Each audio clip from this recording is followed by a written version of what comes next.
कर अब तक मोदी जी को इलेक्शन कमीशन ने लगभग 27 नोटिस दिए हैं। 27, कोई कार्रवाई नहीं आज तक। तो बताइए, हम सुप्रीम कोर्ट कहता है कि हमें इलेक्शन कमीशन पे विश्वास रखना चाहिए, तो कैसे कोई विश्वास रखे? किस आधार पे हम विश्वास करें इलेक्शन कमीशन ऑफ इंडिया का? इलेक्शन कमीशन ऑफ इंडिया क्या has it become the long arm of the government कि जो सरकार कहेगी वो इलेक्शन कमीशन करेगी? सर्वोच्च न्यायालय ने, सुप्रीम कोर्ट ऑफ इंडिया ने हमें नसीहत दी है कि जो भी संस्थाएं हैं इस देश में, ख़ास तौर पे इलेक्शन कमीशन ऑफ इंडिया, उस पे हमें विश्वास करना चाहिए। और बिल्कुल सही नसीहत है।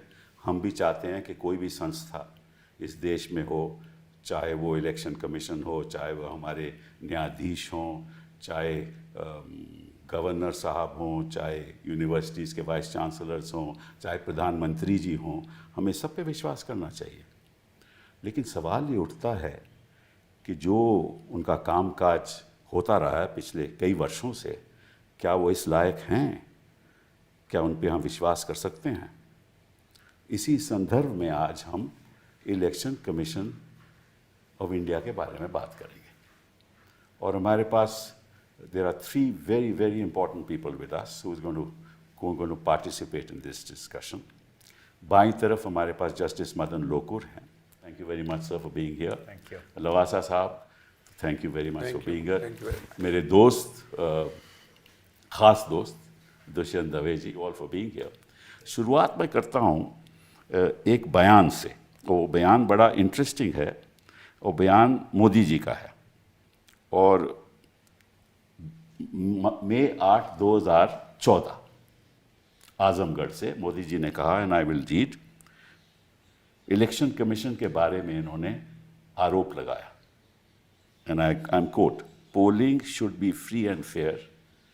आई accuse the election commission of being partial and biased. May 8, 2014। May 4, 2014 में आसनसोल में इन्होंने कहा कि why aren't election commission, quote, why aren't you doing your duties? What are you thinking? EC must do its duty. आज उलट हो गया सब। विपक्ष के लोग कहते हैं कि we must do our duty, election commission must do our duty. आप समझते हैं लवासा साहब के election commission is doing its duty in the present since 2014? Thank you very much. देखिए, इलेक्शन कमीशन जो संस्था है, पहले भी मैं कह चुका हूँ कि वो एक रेफरी की तरह है और उनसे इतनी ज़्यादा अपेक्षा, there are so many expectations that everybody has from the election commission, especially during the elections. I think election commission is positioned in such a place that its independence, its efficacy, effectivity is judged by how it deals with the ruling dispensation. Yeah. Not how it deals with the opposition, which considers that it is the underdog. And that is why you will find that in election after election, you quoted one instance, those who are in the opposition, they always consider, or let's say put the election commission on notice that it is under watch and that its actions will be judged by the people in the way it performs. Now, having worked in the election commission, I can safely say that there are a lot of systems within the election commission which guide the action of the commission and its entire machinery. They are accountable, held accountable for whatever they do or whatever they don't do. So there is a mechanism of accountability within the election commission. But as you said, and as it has been widely being reported in the media, that for some reason people feel that election commission has not been doing its. नहीं, ये तो आपने कानून की बात कर दी। मैं तो मतलब वास्तविकता की बात पूछ रहा हूँ आपसे। I was coming to that. तो मुझे लगता है कि जितनी ट्रांसपेरेंसी और प्रॉम्प्टनेस से इलेक्शन कमीशन काम करेगा, तब लोगों के दिमाग में शक नहीं होगा। जहाँ, and you know the famous saying that delay breeds corruption, similarly delay breeds suspicion. So if the action of the Election Commission gets delayed, then it is bound to create apprehensions in the minds of the people, which is what is happening. नहीं, मैं delay की बात नहीं कर रहा, I'll come to that a little later.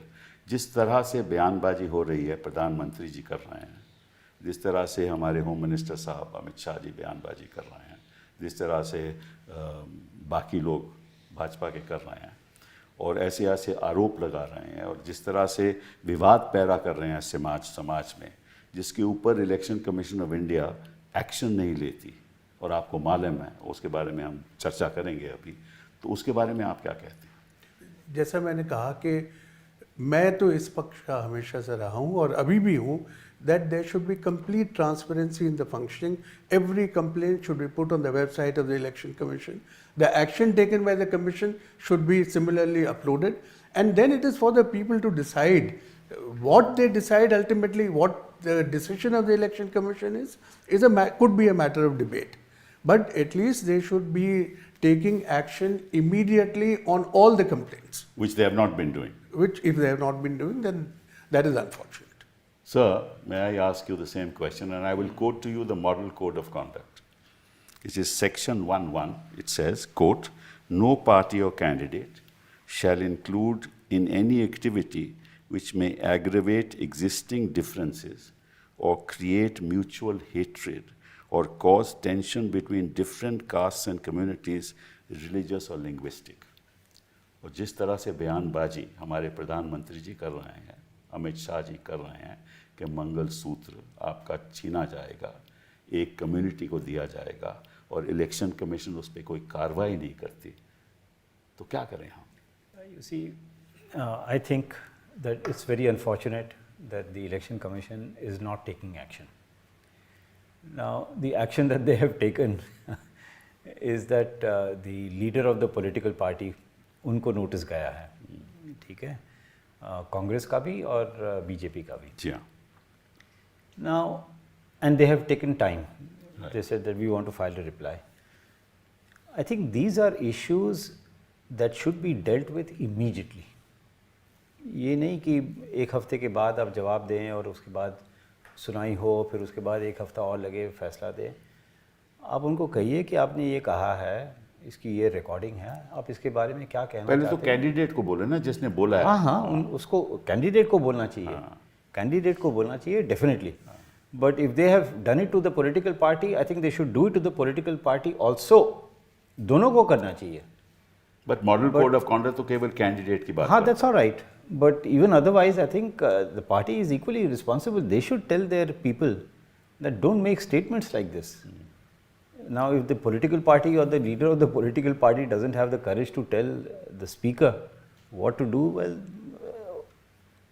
but he is the leader of the political party. Yeah. So how will he tell himself कि ये मुझे नहीं करना चाहिए? Yeah, but I think the election commission, I have no doubt, should take immediate action.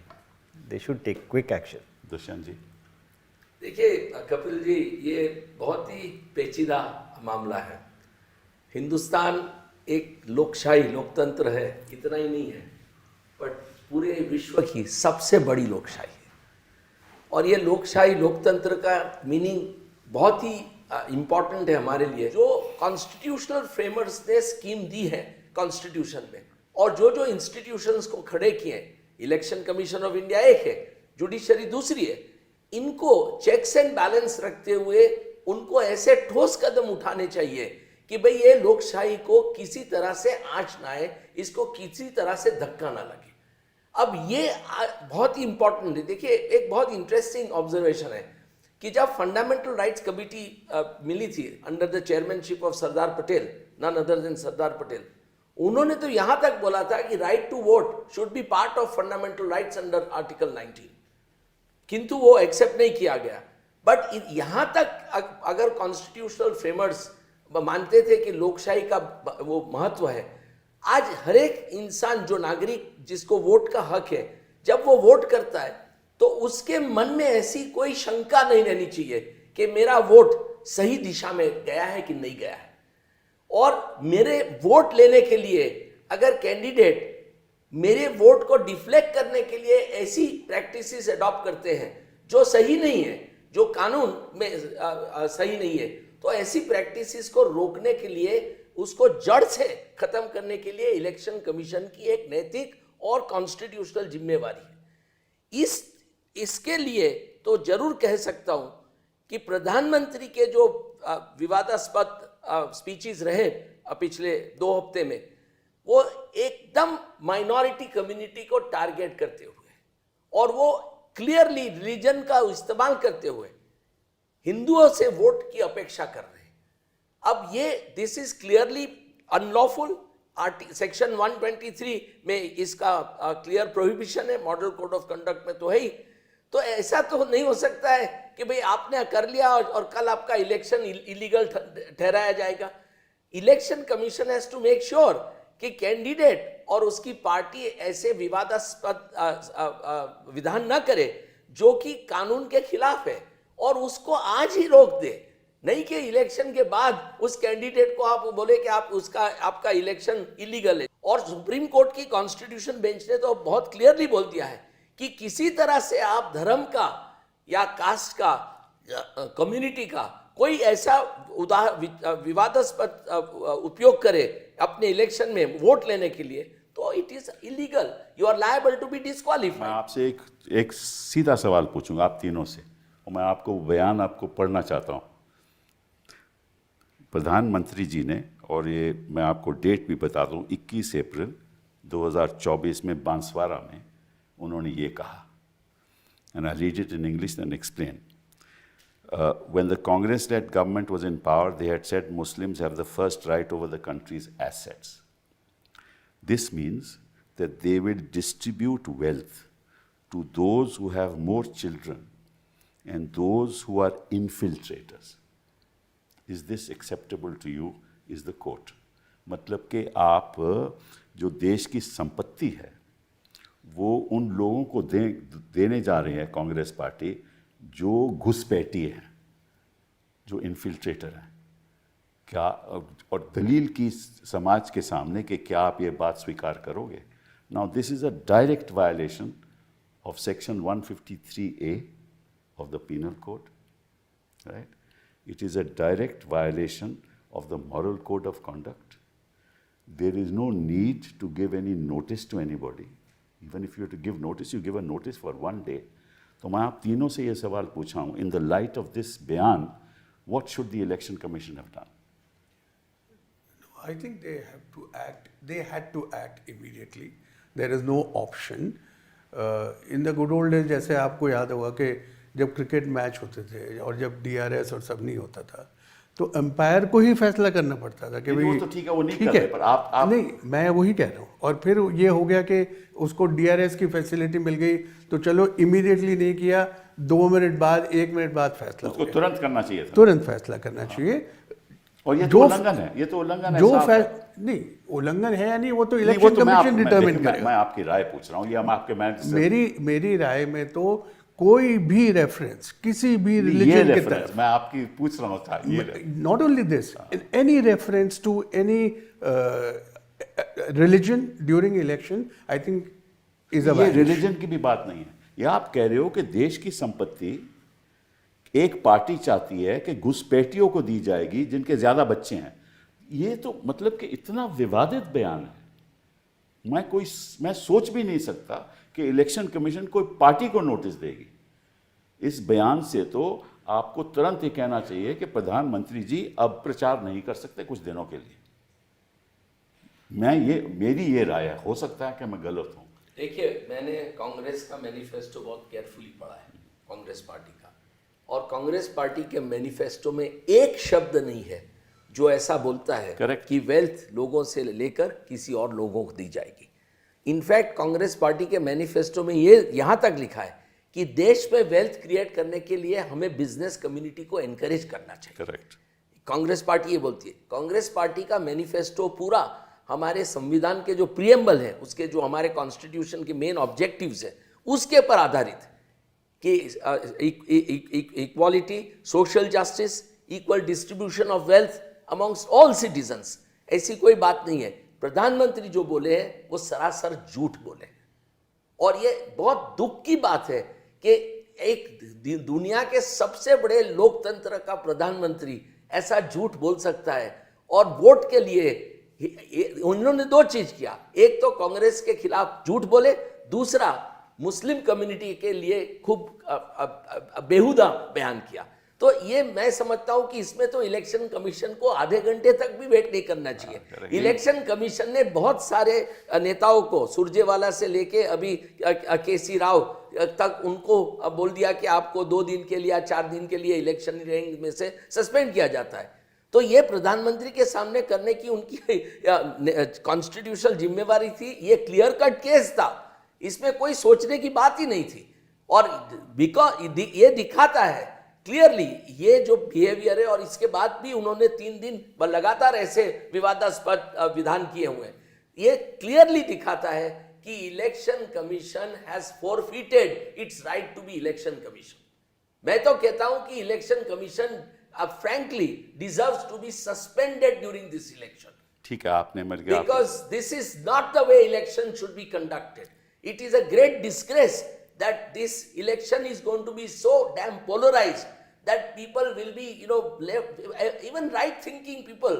I have met people who support Bharatiya Janata Party and even support RSS are saying that this kind of narrative is really disastrous for the ये तो मैंने 21 अप्रैल का बयान आपको बताया था। अब लोकुर साहब, मैं 23 अप्रैल का बयान आपको बताने जा रहा हूँ। वो हुआ माधोपुर में, टोंक सवाई माधोपुर में।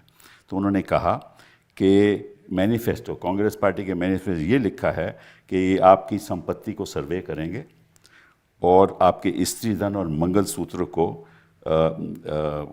देखेंगे और उसकी एक्सरे करेंगे, और उसके बाद वो आपके मंगलसूत्र जो भी है संपत्ति वो किसी और को भी दे सकते हैं।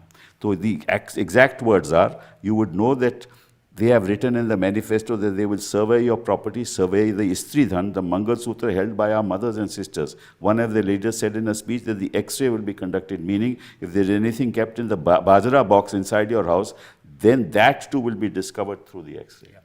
Now, but these are the kind of things. Yeah, you see, my view is that when the first statement was made, right, the Election Commission should have acted immediately. Right. And said, all right, for 24 hours or 48 hours, whatever thing they think appropriate, आप canvassing नहीं कर सकते, all right? Complete silence. And also, because of the nature of the statement that has been made, just give a hint that there is a possibility that some election may be countermanded, all right? If this is repeated, we might countermand the election. Now, as it happened, ये 21 तारीख को बयान आया, फिर 2 दिन बाद एक और बयान आया. Correct. Then at the second opportunity, they should say, all right, now we are going to countermand the election. It's a very drastic step, but yeah, we'll take it because this cannot be tolerated. That's right. it. Right. But देखो, अब साफ जाहिर है कि इस विवादित बयान के बाद इलेक्शन कमीशन ने तो कोई एक्शन लिया नहीं, लेकिन जो नोटिस उन्होंने भेजा है, मैं उसके बारे में, मेरे पास वो नोटिस भी है, उसके बारे में मैं आपसे कुछ आपकी राय लेना चाहता हूँ। नोटिस पार्टी को जाता है, नोटिस ये नहीं कहता कि आपके खिलाफ एक्शन लिया जाएगा, नोटिस ये कहता है कि आप अपने लोगों को एडवाइस कीजिए कि ऐसा बयान नहीं देना चाहिए। वो नोटिस नहीं है, वो नोटिस में बयान का उल्लेख भी नहीं है और नाम भी नहीं है। हाँ, नाम भी प्रधानमंत्री जी का। तो इसका ये किस किस्म का नोटिस हुआ लवासा साहब, ये बताइए ज़रा हमें। मैं नोटिस बताता हूँ, मैं लास्ट सेंटेंस पढ़ता हूँ आपके लिए।